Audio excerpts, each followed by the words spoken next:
மச்சான், சுதர்சன் சார் வீடு தான். ஓ. ஹே மச்சான், பூசணிக்காய் உடைச்சு கிடந்தா நல்ல சகுனம்னு ஊர்ல சொல்லுவாங்க. இன்னைக்கு உனக்கு வேலை கன்ஃபார்ம் மச்சான். அப்படியா சொல்ற? ஆமா மச்சான். உள்ள போய் சாரை பார்த்து பேசிட்டு உனக்கு வேலை கிடைச்ச சந்தோஷத்தை கொண்டாடுவோம். சரிடா, வா. வா மச்சான். சார் சார் வணக்கம் சார். வணக்கம் வா சார். சாமி, வா பிரபு, வாங்க உட்காருங்க.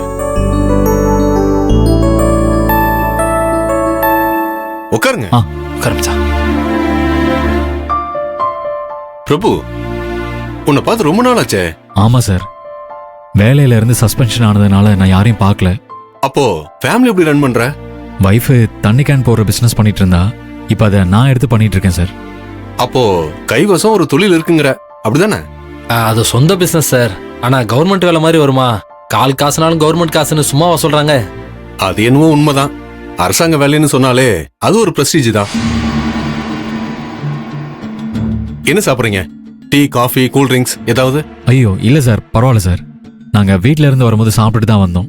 அது மட்டும் இல்ல சார், இவனோட ஒய்ஃப் ஆதிரே சிஸ்டர் இருக்காங்களே, அவங்க இவனுக்காக சாமி கிட்ட ஸ்பெஷலா வேண்டிக்கிட்டு உங்க வேலை உங்களுக்கு கிடைக்கும், நம்பிக்கையா போயிட்டு வாங்கன்னு சொல்லி இவன் நெத்தில திருநீர்லாம் வச்சு விட்டாங்க சார். ஓ அப்படியா? பிரபு, உன் வேலை விஷயமா ஹையர் ஆபீசர் கிட்ட பேசினேன். அப்படியா சார்? என்ன சொன்னாங்க சார்? எல்லாம் ஓகே தானே சார்?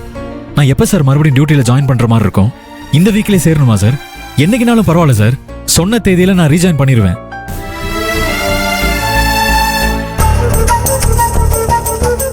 என்ன சார் யோசிக்கிறீங்க? இல்ல பிரபு, உங்ககிட்ட எப்படி சொல்றதுன்னே தெரியல. என்ன சார், எதுவா இருந்தாலும் சொல்லுங்க சார். சாரி பிரபு, உங்களுக்கு திரும்ப வேலை கிடைக்கிறது கஷ்டம்.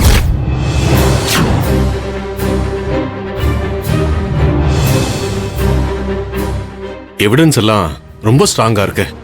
அதனால உன்னை வேலைக்கு மறுபடியும் சேர்க்கறதுக்கு பதிலா உன்னை டிஸ்மிஸ் பண்ண என்னன்னு டிஸ்கஸ் பண்ண ஆரம்பிச்சிட்டாங்க.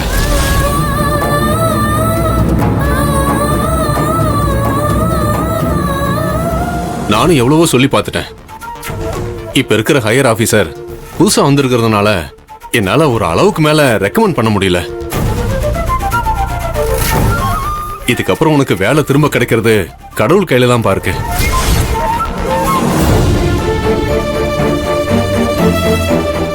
சார், நானும் பிரபுவும் உங்களை தான் மழை போல நம்பி வந்திருக்கோம் சார். நீங்களும் கைவிட்டுறாதீங்க சார். எப்படியாவது மேல பேசி பிரபுவோட சஸ்பெண்ட் ஆர்டரை கேன்சல் பண்ண சொல்லி இவனை வேலையில சேர வைங்க சார், ப்ளீஸ் சார். நான் தான் சொல்றேனே சாமி, என்னால முடிஞ்ச வரைக்கும் நான் சொல்லி பார்த்துட்டேன். அதுக்கு மேல என்னால என்ன பண்ண முடியும், நீயே சொல்லு.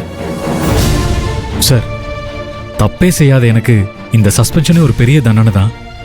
அதையும் தாண்டி என்ன வேலை விட்டு டெர்மினேஷன் பண்றது ரொம்ப கொடுமை சார். அந்த கொடுமை எனக்கு பண்ணாதீங்க சார், ப்ளீஸ் சார். நான் எதுவும் பண்ணல பிரபு, சந்தர்ப்பமும் சூழ்நிலையும் தான் உனக்கு எதிராக சதி பண்ணிருச்சு. வாழ்க்கை பூரா லஞ்சமே வாங்கக்கூடாதுன்னு நேர்மையா வேலை பார்த்த என்ன லஞ்சம் வாங்கினங்கிற பழிய சொல்லி மொத்தமா வேலையை விட்டு அனுப்புறது எவ்வளவு பெரிய அநியாயம் சார். அநியாயம் தான் பிரபு. ஆனா சட்டத்துக்கு சாட்சியும் ஆதாரம் தான் தேவையே தவிர நியாய அநியாயம் தேவையில்லை. இத சொல்றதுக்கு எனக்கு கஷ்டமா தான் இருக்கு.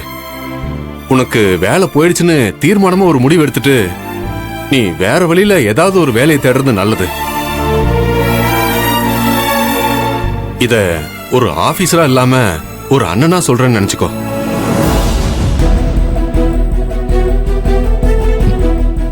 சரிங்க சார், ரொம்ப நன்றி சார். நான் வரேன் சார். வரோம் சார். வாங்க.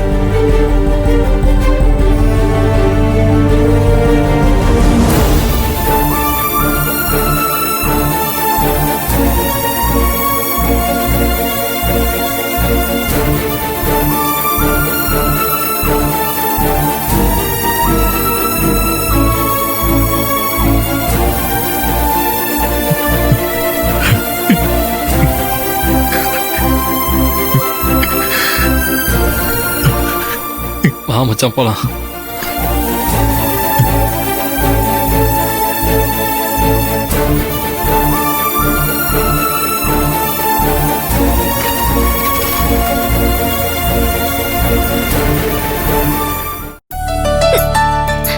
ஐயோ, இந்த கீரையை எவன்தான் கொண்டு பிடிச்சோன்னே தெரியல. ஒவ்வொரு இலையா கிள்ளி எடுக்கிறதுக்குள்ள எரிச்சலா இருக்கு. கீரையை அப்படியே போட்டு சமைக்க முடியாதுல தமிழம்மா. மண் இருக்கும், தூசு இருக்கும்.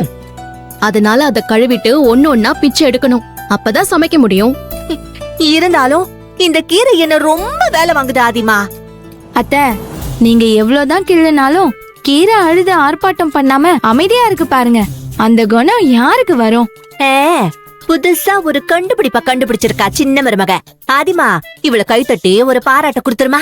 ம், ஏய் ரேவதி, கீரை மட்டும் இல்லடி, எந்த காய்கறிய நீ அறுத்தாலும் இல்ல கிள்ளினாலும் அழுக வராது. புரியுதா உனக்கு? அப்படியா? இருங்க வரேன்.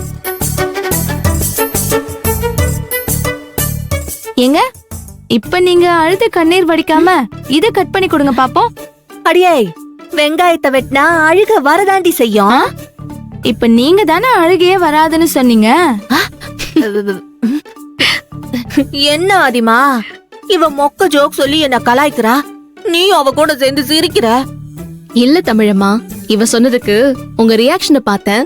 அடக்க முடியாம சிரிப்பு வந்துருச்சு. போ. ஏய், போய் வேலைய பாருடி.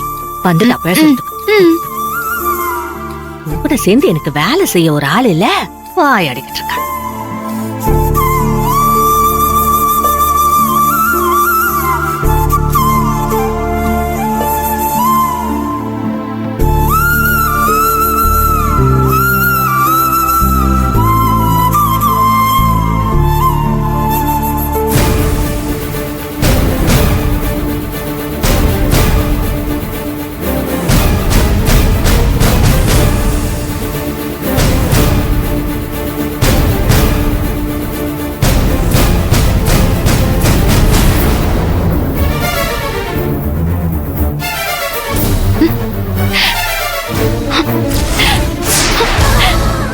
அண்ணே, அண்ணே, உங்க புடவைல தீ பிடிச்சிருச்சு.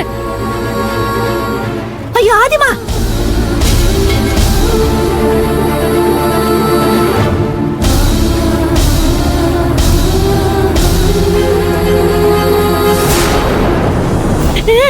ஐயோ ஆதிமா, ஐயோ எல்லாரும் வாங்க. புடவையில தீ பிடிச்சிருச்சு ஆதிமா. ஏன் இப்படி கத்திக்கிட்டு இருக்க? புடவை எரிஞ்சிருச்சுமா. ஐயோ, புடவை எரிஞ்சிருச்சுமா. ஐயோ, ஐயோ ஆதிமா, எப்படி ஆச்சு? ஆதிமா, ஐயோ, கொஞ்சம் கவனமா இருக்க கூடாதா? என்னம்மா நீ கவனமா இருந்திருக்க கூடாதா? கொஞ்ச நேரத்துல நான் பயந்தே போயிட்டேன் ஆதிமா. கவனமா தான் இருந்தேன். இருந்தாலும் தீ பிடிச்சிருச்சு.